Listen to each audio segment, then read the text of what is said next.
My life is a complete mess.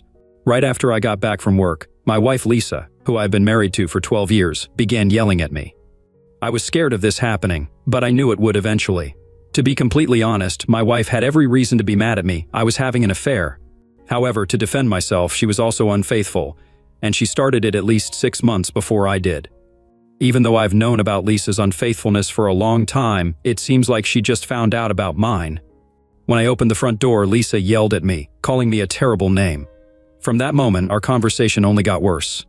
Even though I could barely make out what she was saying, it was obvious that Lisa had found out about my relationship with another woman, and she wasn't happy about it. I couldn't find a way to interject or calm the situation, so I just stood there silently, staring at the ground, wondering how to escape if things turned violent. Once Lisa had cooled down a bit, she asked, "So, what do you have to say for yourself? Why shouldn't I just file for divorce?" I replied softly, "First off, I know you've been having an affair for the past 9 years. So, I agree. Maybe we should get a divorce." "What? What's going on?" Lisa was shocked, her face turning pale. I reached into my briefcase and handed Lisa several photos I had brought. They revealed her affair. I wasn't sure how she'd react, but what happened next caught me off guard. Let me clarify, Lisa is very wealthy and could easily use her lawyers against me. However, instead of getting angry as I anticipated, she dropped the photos and began to cry. Then, with a look of deep pain and sorrow, she turned to me. Her next words completely surprised me. "I don't want to divorce you, I love you," she said, then hurried to our bedroom.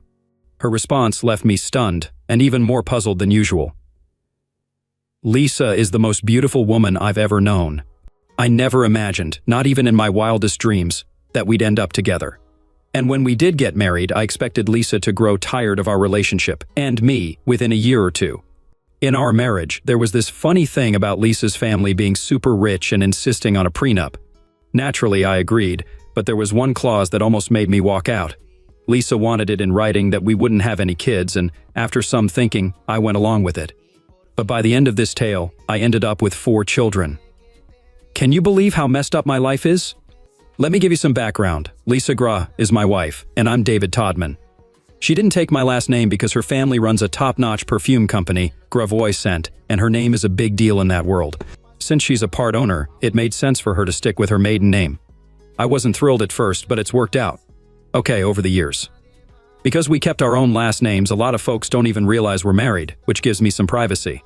I wasn't kidding when I said at the start of this story that I couldn't believe Lisa chose me. She's drop-dead gorgeous, always has been. Lisa's tall, almost 6 feet, with long black hair and these stunning blue eyes. She's got the body of a model, with slightly bigger breasts. Actually, she did some modeling when she was younger. I'm not too shabby myself, but I'm no movie star. I'm a bit over 6 feet, with sandy hair, and I try to stay fit. But compared to Lisa, I always felt like she was way out of my league. I met Lisa at a party hosted by my college roommate and his wife in the Hamptons. He was a successful commodities trader, and his wife Beth was close friends with Lisa from their time at Vassar. When I was introduced to Lisa, I was really impressed, like every other guy in the room. All the single guys, and even some married ones, were captivated by her, but she was way above my league. So I started chatting with other single women at the party. A friend once advised me to stick to dating girls in my league, or maybe even lower leagues, to avoid wasting time on someone who's not interested. It might sound like a cowardly dating strategy, and I don't completely follow it, but I do have my own version. I categorize women based on whether I think they're out of my league or not. Why bother pursuing someone who will reject me anyway? I like to keep it real. Unless there's a girl who's clearly out of my league, but known to be easy, then I might give it a shot. But that night, Lisa seemed to be constantly near me. At first, I thought it was just coincidence, but after a few times it was obvious she was into me. It was flattering, but also uncomfortable. I figured she was just slumming it, and when she got bored, she'd move on. I wasn't keen on being someone's project for the month. Maybe that was her plan, but I didn't let it get that far. Yet, after that party, Lisa kept pursuing me. I'm not bad-looking, but why would Lisa Gravois be interested in me? I'm just a software salesman. Don't get me wrong, I'm good at what I do. After 4 years with the same company, I was one of the senior sales directors, making a decent mid-5-figure salary. But compared to Lisa's $40 million a year salary, without bonuses, I felt like she was just toying with me. Maybe my lack of interest motivated Lisa, but eventually she convinced me. It took her 4 weeks to persuade me to go on a date with her. 6 months passed before we slept together, and a little over a year before we tied the knot. Our wedding was ridiculously extravagant. There were 600 guests, and rumor has it that it cost about $6 million. But to one of the Gravois heirs, that's just a drop in the bucket. Naturally, her family insisted on a prenuptial agreement. I know it was hard for Lisa to ask me, but I didn't mind. I understood why it was necessary, and besides, I made a decent salary myself, so I wasn't interested in her money. When I agreed to sign, Lisa was thrilled. She explained that her family would disown her if she married me without one, but she made it clear that she was going to marry me no matter what. Still, I couldn't help but wonder how long the marriage would last. According to the prenup, if we divorced before 3 years, I'd only get $500,000. I was shocked. I had never heard anyone say only before $500,000. But it got even better. For every year we stayed married after 3 years, I'd receive another $500,000. Or a share based on the percentage of the year we were married. In case of divorce, neither of us could claim the other's assets. But the best part was knowing that I got to be with the most beautiful woman in the world, and if things went south, I'd walk away with at least $500,000. Of course, the prenup also stated that we both agreed not to have children. Although I eventually accepted that condition, Lisa's parents weren't happy about it. But Lisa wasn't close to her parents. She claimed they favored her brothers and that they only saw each other during board meetings. Besides, she had already fought with them about having children years ago. It's no surprise we didn't see much of them over the years, and when they did visit, it was uncomfortable, especially for me, because they looked down on me. The initial 3 years of our marriage were fantastic. I genuinely felt loved by Lisa during those happy times. However, shortly after our 3rd anniversary, I uncovered Lisa's infidelity. Our marriage was quite unusual. Lisa's job required her to travel extensively. I'd estimate she was away about 1 week out of every month. In the early years, I joined her on her trips whenever possible. There were occasional stretches where she'd be home for 5 or 6 weeks in a row, but those were rare. Yet, whenever she returned, our intimacy was intense. My realization of Lisa's affair began with a newspaper photograph. Due to her status, she often appeared in the society pages, so I made a habit of checking that section daily. One day, I glanced at a picture from a party in Paris and almost missed it. It took a magnifying glass to confirm my suspicion. In the background of the photo, I saw someone resembling Lisa. With the magnifying glass, I confirmed it was her. Now you might ask, what's the big deal? It was significant because at that time, Lisa was supposed to be in Japan handling business matters for the company. Sure, there could have been various reasons for her being in Paris, yet I couldn't understand why she'd change her plans without informing me. I needed to learn more. Maybe it was just a last-minute change in her schedule, but I had to investigate. Initially, when we got married, Lisa wanted me to quit my job to travel with her. I declined, as I didn't want to rely solely on her financially. Eventually, she stopped asking. Marrying into a family like Lisa's comes with abundant resources, but I avoided using her money because I knew she paid close attention to finances.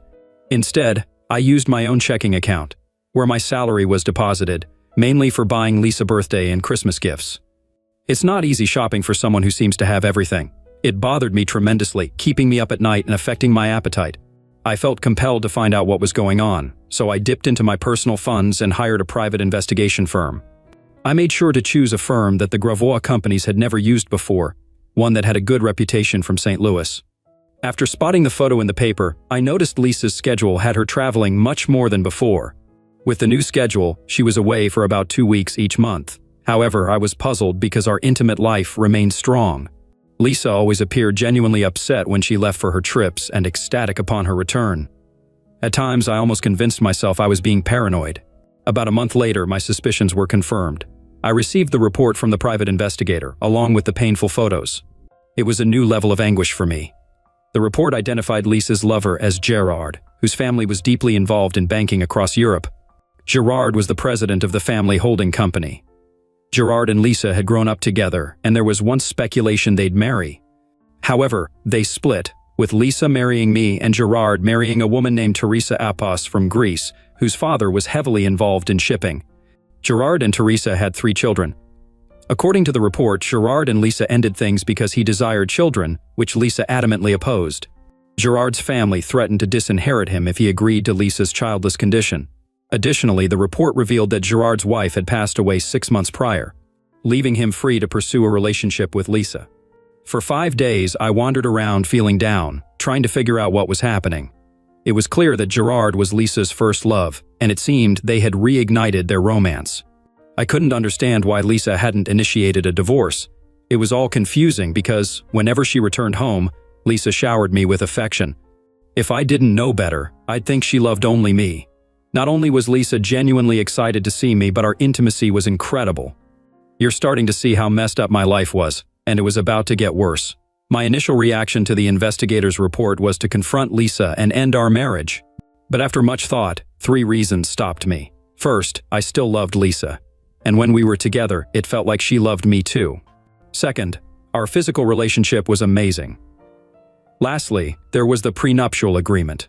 From a purely financial perspective, staying married to Lisa earned me $1,370 for each day we remained married. After Lisa tried to entice me before leaving on another trip, I made up my mind. I thought, forget it, I'll stay married but I won't stay faithful. Even after deciding that, I had doubts about whether I could actually go through with cheating on Lisa. One day, while pondering my dilemma, one of my saleswomen, Thelma Johnson, popped into my office. Thelma was reasonably attractive but nowhere near Lisa's level. Still, she had a great body and a friendly personality. If Lisa was an 11 or 12, Thelma was about an 8. "David, you've seemed off all week," she said. "Anything I can do to help?" Thelma was a great colleague and I respected her sales skills. She had recently divorced her husband after catching him with the mail lady on their kitchen table. She ended up with a new table along with the divorce papers. Surprisingly, she didn't seem as devastated about the split as I expected. It wasn't the first time she caught her husband cheating. We had worked together closely for over 6 months to land the Her Enterprise contract, which secured our bonuses for the year. Despite Thelma's attraction to me, we maintained a professional relationship. Still, she was a good listener, so I decided to confide in her about my Lisa situation. "Yeah," I confessed. "I've been distracted. Just found out Lisa's cheating on me. Can't decide whether to divorce her or not." Thelma's response was quick. "Divorce her and move on," she said. "It's not that simple," I explained. "I signed a prenup with Lisa. Each year I stay married, I get $500,000. That's almost $1,400 a day, which isn't pocket change." I listed all the other benefits of staying married to Lisa: the luxury cars, parties, designer clothes, expensive watches, and travel on the company jet. Thelma acknowledged it was a significant consideration. She promised to think it over and let me know if she had any insights. The next day, Thelma walked into my office and shut the door. "I might have a solution for your problem," she said, taking a seat across from me. "What do you think I should do about Lisa?" I asked. "I think you should stick with her," Thelma replied, adding, "but with some changes." "What kind of changes?" I inquired, smiling. I expected her to suggest I stay married and cheat on Lisa. While I was leaning that way, I hadn't fully committed to the idea. Despite still caring for Lisa, her betrayal hurt, and I struggled with it. But Thelma's suggestion caught me off guard. "I suggest you remain married to Lisa, but have an affair of your own," she proposed.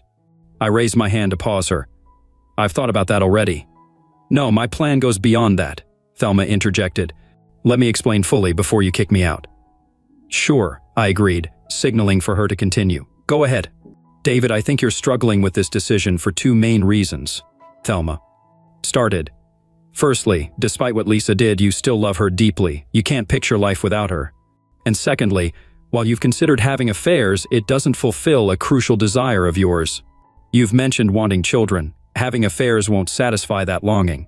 Sure, you could get someone else pregnant, but that would complicate things and likely end your marriage with Lisa."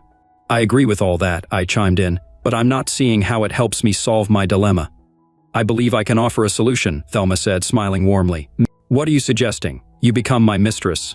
"Technically, yes," she replied with a sly grin, "but I have something more in mind." "I'm not sure about this," I said, feeling uneasy. "Let me explain," Thelma urged. I nodded, signaling for her to continue. "You've known me since before you and Lisa got married," Thelma went on. "You may feel Lisa married beneath herself, but I never saw it that way. She's lucky to have you and she's foolish for risking losing you. But since Lisa's being foolish, I'm not passing up this opportunity. My dating history's been a disaster. I had doubts even before I married Fred last year. I sensed we weren't right for each other, but he seemed kind and loving at first. It wasn't until after we wed that I realized he was controlling and unfaithful." I nodded, allowing Thelma to continue. "I've always had feelings for you, but it seemed like you weren't interested in me romantically. We've been close friends for years, but you never saw me in that light. I accepted that and knew I couldn't compete when Lisa entered the picture. But now, with Lisa's actions, there's an opportunity, and I want to explore it before it's gone." So far, Thelma hadn't explained how her plan differed from just being a mistress. "You mentioned wanting 2 things, dealing with Lisa and having children. Lisa's betrayal hurt you deeply, and you want to get back at her. Plus, even though you haven't talked much about it, you clearly want kids. I can offer both. After my awful marriage, I swore off getting hitched again, but I really want kids. So here's my proposal. I become your mistress and have your children. I know you don't love me like that, but I think you care about me. We'd keep our affair secret, so you can stay with Lisa while I have our kids. It's a win-win. Thelma's proposition shocked and intrigued me. It was messed up, but I liked the idea. Yet, I saw potential problems and started listing them. First off, thanks for the offer, I said gratefully. I'm flattered, and it's more generous than I could have expected, but there are issues. Finances would be complicated. Then raising the kids, their last name, and what if you decide later on that you want to tie the knot? I see the same issues, Thelma admitted, but let me try to tackle them. For money, I own my own place. I suggest we split kid expenses. Your name goes on. The birth certificate's as the dad, but for now, they'll use my last name. I don't plan on marrying again, but who knows? So, let's draft a contract. It includes a clause letting either of us bail with 6 months' notice if I remarry. You decide custody. If you end it, I get the kids, but you can visit. Either way, you're still recognized as the dad. We sat there, mulling over Thelma's proposal. Finally, I spoke up. I'm intrigued, but not ready to commit. Let's go on some dates to see if we click. Thelma agreed, and we started going out. First dinners and dancing, then dinner and shows. I enjoyed her company. She was funny and warm, beats waiting at home for Lisa's return from her trips. On our 5th date, we got intimate in the car. After our 6th date, Thelma suggested, "We're great on dates. Let's test the waters in bed." To me, Lisa and Thelma are both great, but different. We hooked up 2 more times before I headed home. Surprisingly, I didn't feel guilty about cheating on Lisa. Being with Thelma somehow boosted my confidence. The next day, Thelma came into my office beaming. After shutting the door, she leaned over my desk and planted a passionate kiss on me. Last night proved we're compatible. So, what's the next step? I grinned widely. Find a lawyer not tied to our companies, have them draft an agreement, then we'll take it from there. Thelma's smile widened. I know just the guy, my brother Tim. He's close to me, knows I'm a bit erratic, and warned me about marrying Fred. Off Thelma went, and I returned to work. As days passed, I thought less about the plan. Since Thelma didn't bring it up, I figured she might have had second thoughts. I wasn't going to push the issue. Plus, I leaned more towards just divorcing Lisa and taking the financial hit. It'd still be better than what most men face in divorce. Many deserve it, but some wives are the real culprits. In my case, at least I'd come out with a good chunk of cash. 2 weeks later, Thelma walked into my office and closed the door. She placed the completed agreement on my desk. Take your time reviewing it. Make any changes you want. If we're both okay with it, we'll sign in front of my brother, who will arrange witnesses and a notary. I was taken aback because Thelma hadn't mentioned the proposal since our night together, and we hadn't gone on any more dates. I thought the idea had fizzled out, but there it was, the agreement sitting on my desk. It's amazing how quickly I found myself considering the idea of having Thelma as my mistress and having kids with her.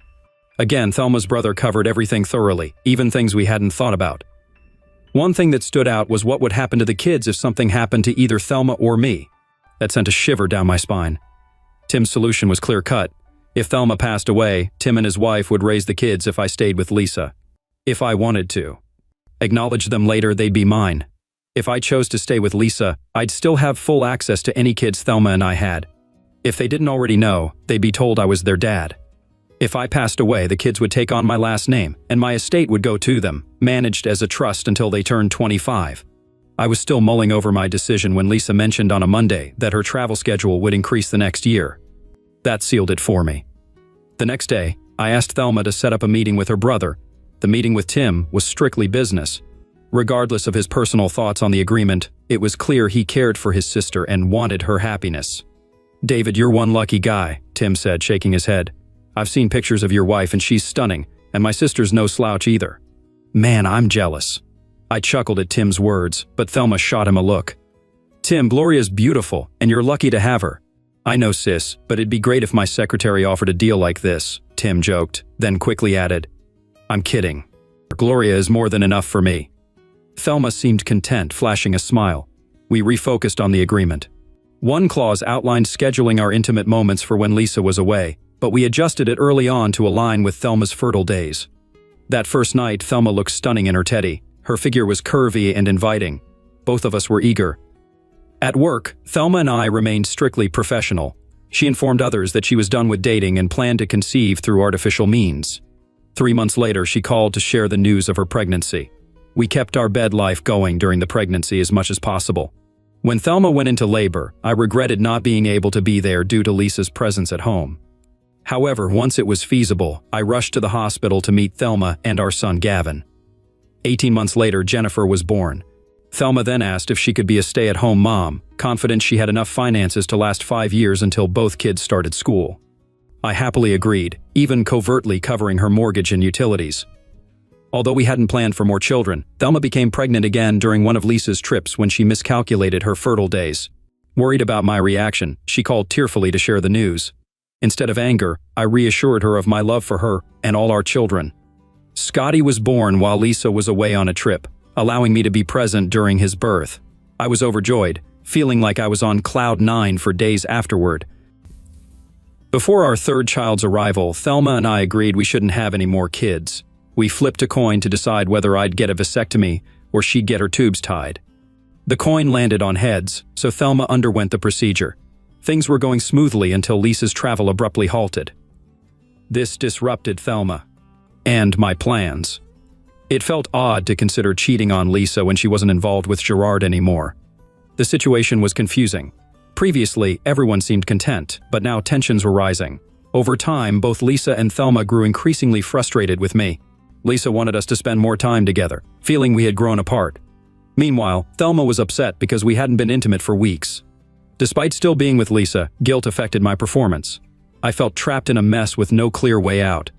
When I arrived home that day, I found out Lisa had discovered my infidelity. "I think you're right. Maybe we should divorce," I suggested, feeling relieved that this might resolve my dilemma. Lisa's reaction surprised me. She looked shocked and burst into tears. She expressed her love for me and her unwillingness to end our marriage before running to our bedroom. I followed her, finding her lying on our bed, crying. Sitting beside her, I hugged her tightly. "You were right, Lisa. We've been growing apart for years. I thought you wanted a divorce." "No, I don't," she replied amid sobs. "Then why did you bring it up?" I asked, confused. "I thought it would shock you into realizing we need to work on our marriage," she explained. "Oh," I responded, unsure of what to say next. "Listen, Lisa," I began, running my fingers through my hair nervously.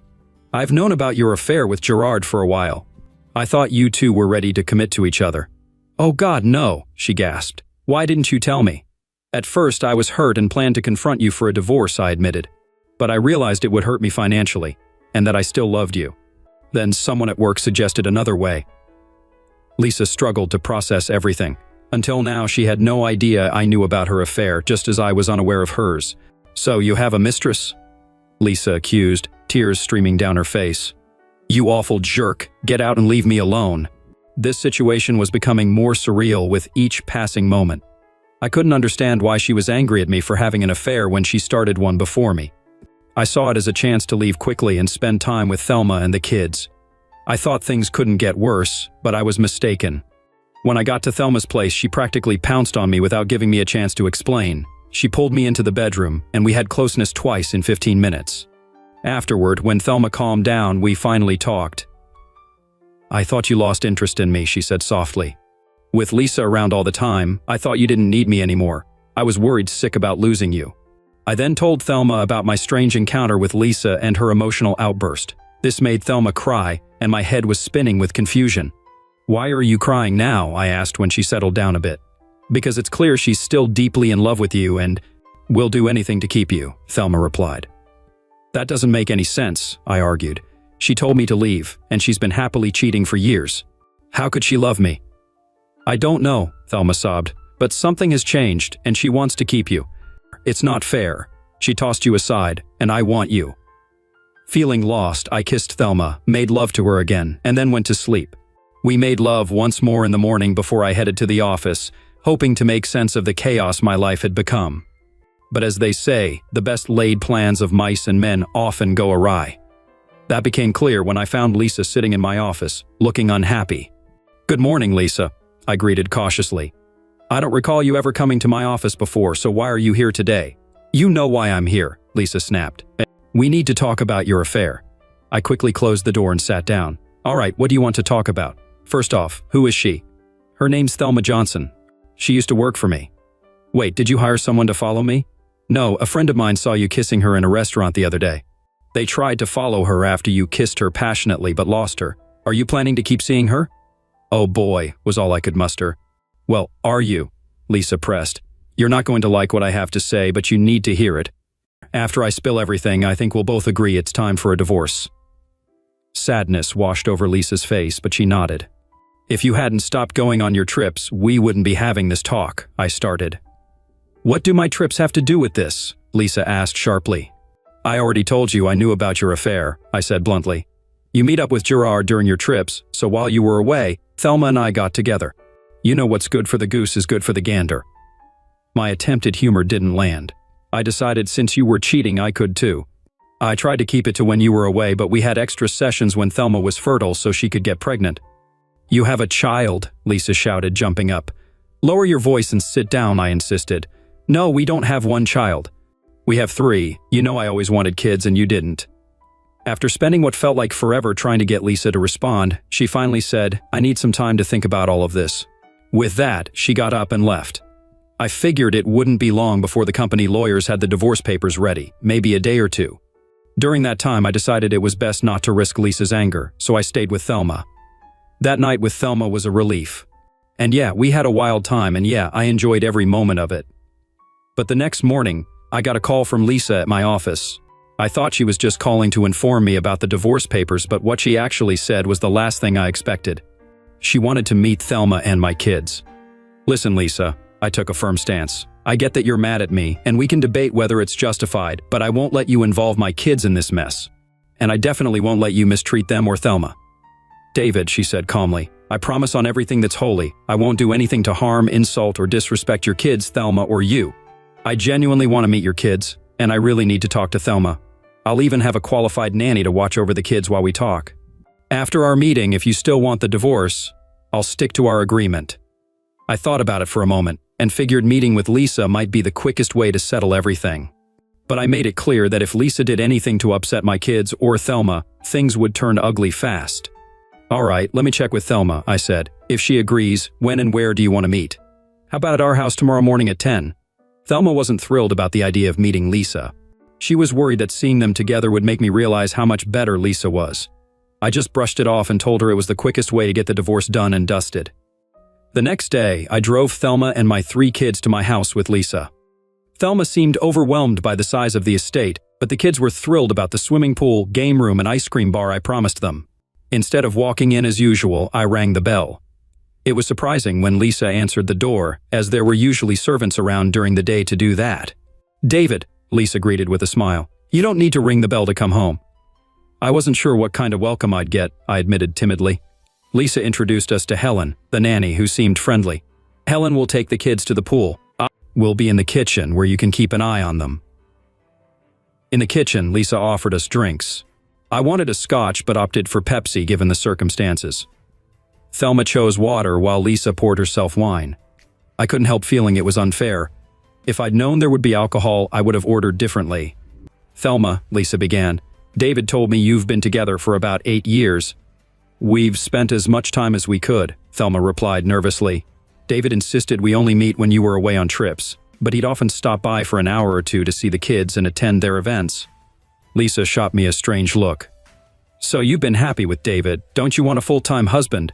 David is the best man I've ever known, Thelma asserted. He's a better husband and father part-time than… Is it something I won't like? We'll let you decide, Lisa said. Our agreement is to share. You're talking about a shock.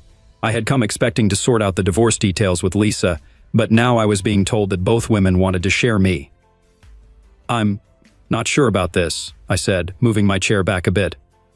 Lisa, you cheated on me for nearly 9 years, and yes, I cheated on you for about the same time, but you started it. I don't get why you don't want to be with Gerard all the time. If you divorce me, you're free to do that. Lisa began to cry, and Thelma punched my arm. Why'd you hit me? I asked, more confused and a little irritated. Because Gerard is dead, Thelma said. Oh, I'm sorry, I muttered. I didn't know. David, you're right. I cheated on you, Lisa admitted. Gerard was my first love, and I didn't get over him until I met you. He broke up with me when I told him I didn't want any children. I was crushed by his decision, but I refused to back down. About 3 years after we were married, I ran into Gerard on one of my trips. His wife had died, and he was devastated. I wanted to be there to help him through his difficult time. He had truly loved Teresa. Anyway, one thing led to another, and we started our affair.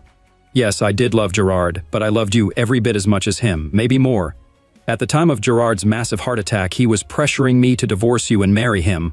I told him that there was no way I was leaving you. I loved you too much. Now, I couldn't stand it if you left me, David, and I know you still love me, even though you've had a family with Thelma. So, you know that it is possible to love two people at the same time. I realize now that I can't have you all the time, but I, like Thelma, want whatever you're willing to give me. I exhaled heavily and slouched in my chair. While some guys might dream of this scenario, all I could see was potential trouble. Every fiber of my being screamed that two women wanting the same man was a disaster waiting to happen. I looked from Lisa to Thelma and then back again. Both women's eyes held hope and fear, so I decided to act clueless. How exactly would this work? I inquired. Thelma then took out a notepad and went over the plan. The agreement was pretty detailed. But the main points were that Lisa would stay in the main bedroom while Thelma and the kids would have the other part of the house with 3 bedrooms and 2 bathrooms.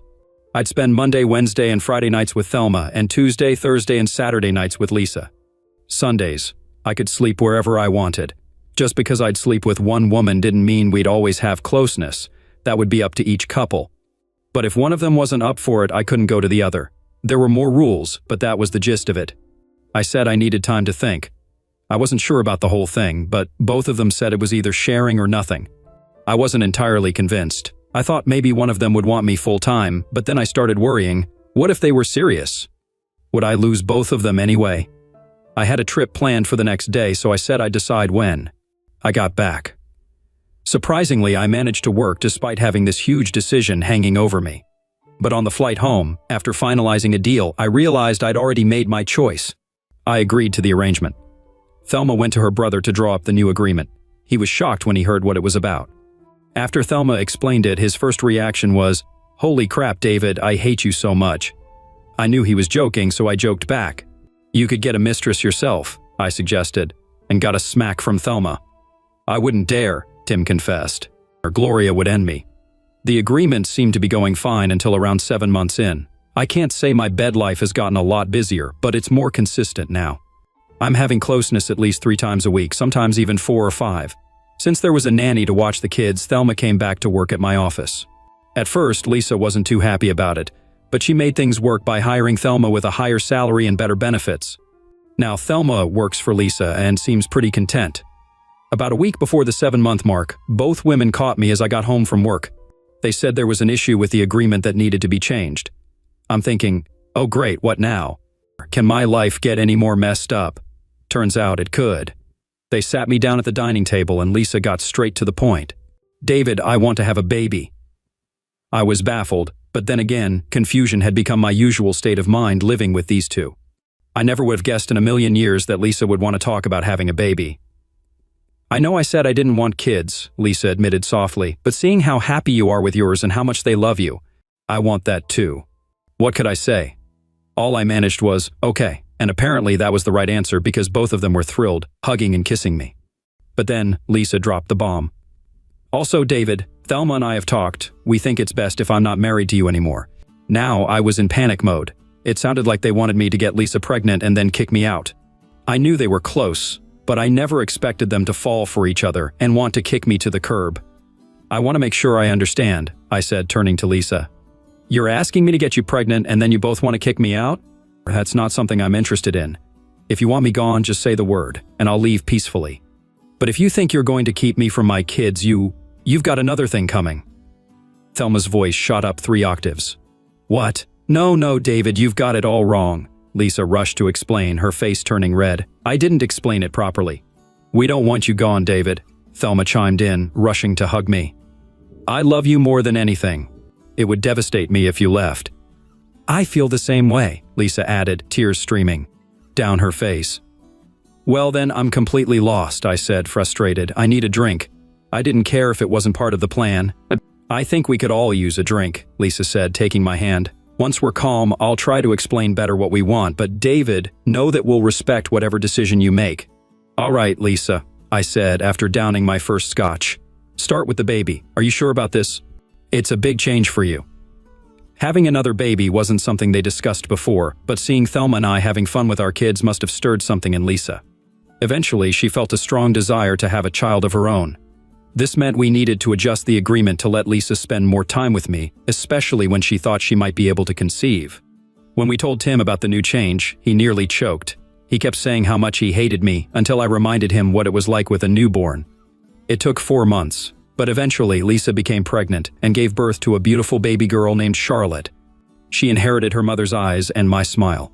Thelma and the kids absolutely adore her.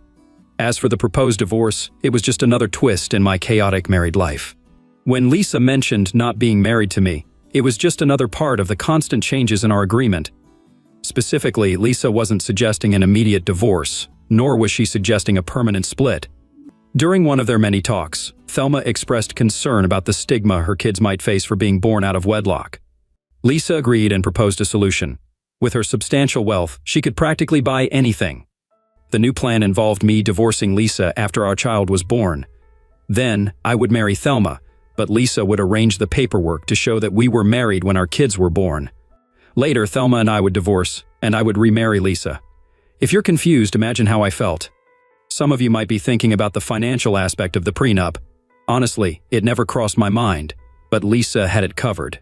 The agreement was written to ensure that the change in marital status didn't nullify the original terms. By then, though, I wasn't too concerned about the money. I was guaranteed at least $5 million from the original agreement, and my wise investments had grown that to another $6 million. It was reassuring to know that Lisa was watching out for my interests. Shortly after Charlotte's birth, I signed the divorce papers and married Thelma. Somehow, Lisa managed to update the marriage records to show my supposed marriage to Thelma. I asked her why we went through the ceremony instead of just changing the records, but she said it was a woman's thing. So I dropped the subject. I stayed married to Thelma for a year, then divorced her to remarry Lisa. Another year later, I divorced Lisa again to remarry Thelma. I can't explain why. They simply told me they both liked being officially married to me. The only downside of Lisa having a child was that her parents wanted to visit more often to see their new grandchild. This messed up our living arrangement, and I was pretty sure Lisa's parents weren't buying her excuse about needing her assistant nearby. Plus, I'd catch them giving me looks when they thought I wasn't paying attention. Lisa's mom seemed impressed, while her dad looked jealous. You're probably wondering what the kids thought about our unique family setup. When they were young, they didn't think much about it, but as they grow older, we'll tell them that their moms are good friends, and I've been married to each of them at different times. We'll keep it simple. When they hit their teenage years, they'll likely realize that our family is a bit different from others. Tim checks in with me about every other month for updates. I think he lives vicariously through me. I know our situation is messed up, but I love my kids and my wives. Thankfully, we have enough money to make it all work. As I mentioned earlier, my life is chaotic, but it's chaotic in a strangely good way.